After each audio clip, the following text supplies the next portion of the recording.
Hola, buenas. En este video les voy a hablar sobre el resumen de las partes más importantes o de los temas más importantes que me parecieron sobre los circuitos neumáticos e hidráulicos. Hablaremos un poco sobre la producción del aire comprimido. El aire comprimido se obtiene o se realiza mediante compresores. Estos actúan para elevar la presión de aire hasta comprimirlo hasta un cierto nivel o límite establecido o conveniente. Entre las partes del sistema tenemos la válvula de seguridad, tenemos cámara de compresión, toma de aire, filtro, válvulas, motor, manómetro, termómetro, regulador de presión, salida, desagüe y el depósito en el cual se va a guardar o almacenar este aire. Entre algunas características tenemos que bajo los compresores también podemos ser capaces de crear o almacenar el aire comprimido para regular básicamente el suministro del sistema. Tenemos algunas ventajas del uso del aire comprimido. La primera es que se obtiene de la atmósfera, por ende es abundante. Es de fácil transporte, fácil montaje y fácil mantenimiento. Es resistente a cambios de temperatura, como no lo veremos en la hidráulica. Es seguro, antideflagrante. Básicamente se reduce el nivel o el peligro de explosiones. Y la instalación es sencilla, rápida y limpia. Tenemos algunas desventajas, como lo son la limitación de fuerza, que básicamente se puede utilizar de 20 a 30.000 newtons. Son muy ruidosos, su producción como tal es muy costosa y necesita un acondicionamiento óptimo para su funcionamiento. Tenemos algunas diferencias o algunas comparaciones entre el compresor, ventilador y soplador. Como por ejemplo del compresor, que básicamente son características de cada uno, que es que comprime a cualquier presión por encima de la presión atmosférica. Es una máquina térmica que hace que el fluido cambie su densidad o su temperatura de manera considerable. Y su diseño se compone de tres grandes piezas: el compresor, calderín y el equipo de control o suministro. El ventilador comprime gases a temperaturas muy bajas de la presión atmosférica. Su diseño consiste en aspas móviles. Su funcionamiento es fácil, esa es una ventaja del ventilador. Y no produce cambio de densidad o temperatura en el fluido. En el soplador, pues básicamente comprime gases a cualquier presión por encima de la atmósfera, parecido al compresor. Su diseño consiste en un ventilador con muchas aspas internas a un cilindro. Y tampoco produce cambio de densidad o de temperatura en el fluido. Bien, los temporizadores neumáticos al trabajo y al reposo. El funcionamiento del temporizador está basado en la acción de un fuelle que se comprime al ser accionado por un electroimán de relé. Ahora, tenemos el temporizador al trabajo. Básicamente, actúan después de ser energizados, de un cierto tiempo de ser energizados, de que el sistema sea energizado. Este permanece en reposo por cierto tiempo que se le determina, y luego que pase ese tiempo entonces se activa, dando como resultado que, por ejemplo, si el contacto está normalmente abierto, se cierra, o si está el contacto normalmente cerrado, se abre. En el temporizador al reposo pasa un poco similar, con la única diferencia de que permanece en reposo y cuando se energiza actúan como contactos instantáneos, en el cual se mantiene en esa posición, en la posición activa activa, hasta que el sistema sea energizado. En el momento justo que el sistema se deje de energizar o que esté funcionando, el contacto de los temporizadores se cambian a reposo. Ahora hablaremos un poco sobre la hidráulica. Es la ciencia que estudia experimentalmente, por medio de cálculos, las condiciones de equilibrio y del movimiento de los líquidos. Ahorita veremos un poquito más.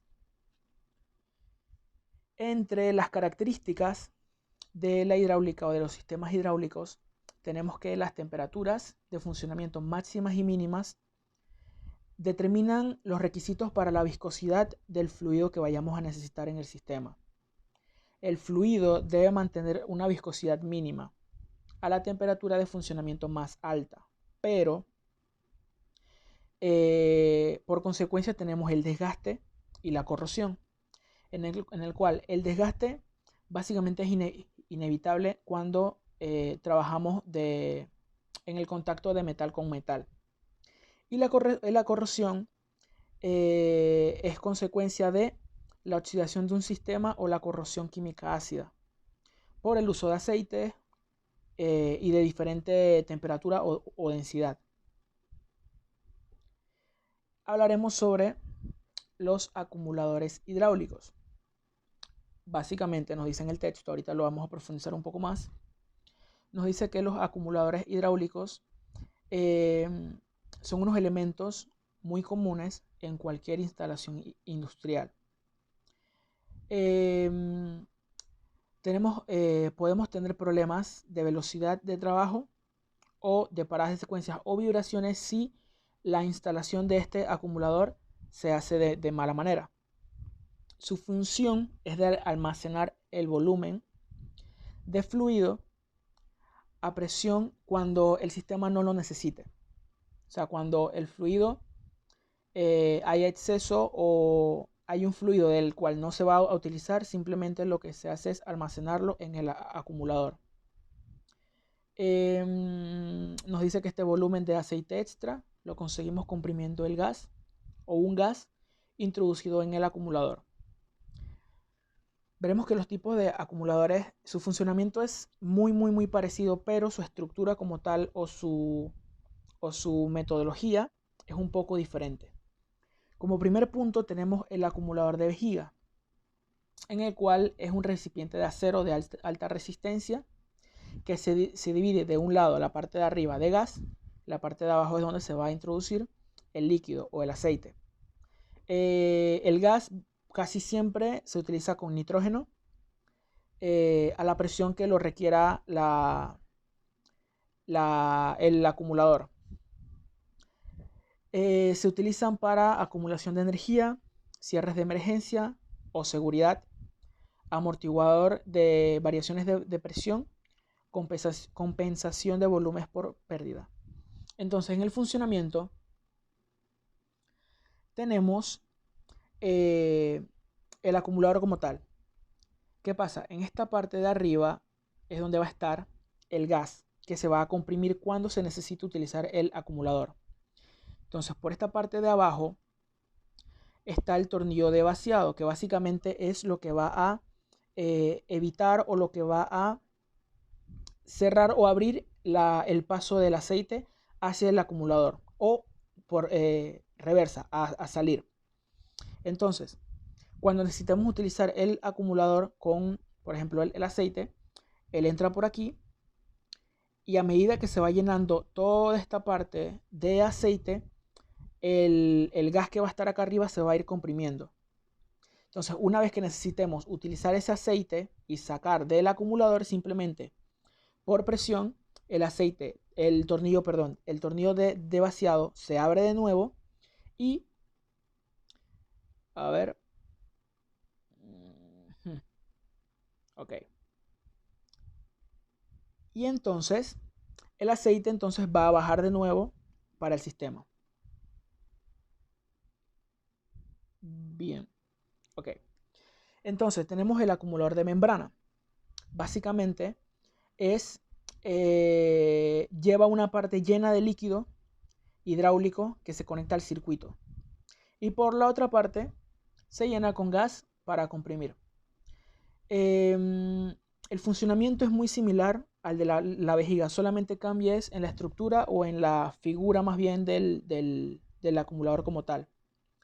Entonces, tenemos también el acumulador de pistón, Básicamente, este está conformado por un espacio de gas acá arriba y un espacio para el aceite de acá abajo. Entonces, el funcionamiento es parecido. El aceite, cuando necesita entrar al acumulador para almacenarlo, va a entrar por esta parte, por aquí, y el gas se va a comprimir, pero mediante de un pistón. No como vimos en la parte en en el otro acumulador, que se comprimía como tal por simplemente una succión, por así decirlo. Y tenemos entonces las conclusiones. En las conclusiones, bien, como trabajamos con aire comprimido, obtenemos como beneficio o como ventaja que no contaminamos el ambiente, porque no dejamos residuo al utilizar aire. Entre otras ventajas es que es muy económico comparando con la utilización de hidráulica o de electricidad. Es muy económico en ese sentido, pero si necesitamos fuerzas muy altas o fuerzas muy pesadas, por así decirlo, no es tan conveniente. Tenemos también que si necesitamos entonces utilizar fuerzas más altas o bajo bastante presión, mucha presión, la hidráulica nos ayuda con respecto a la utilización del agua o del aceite.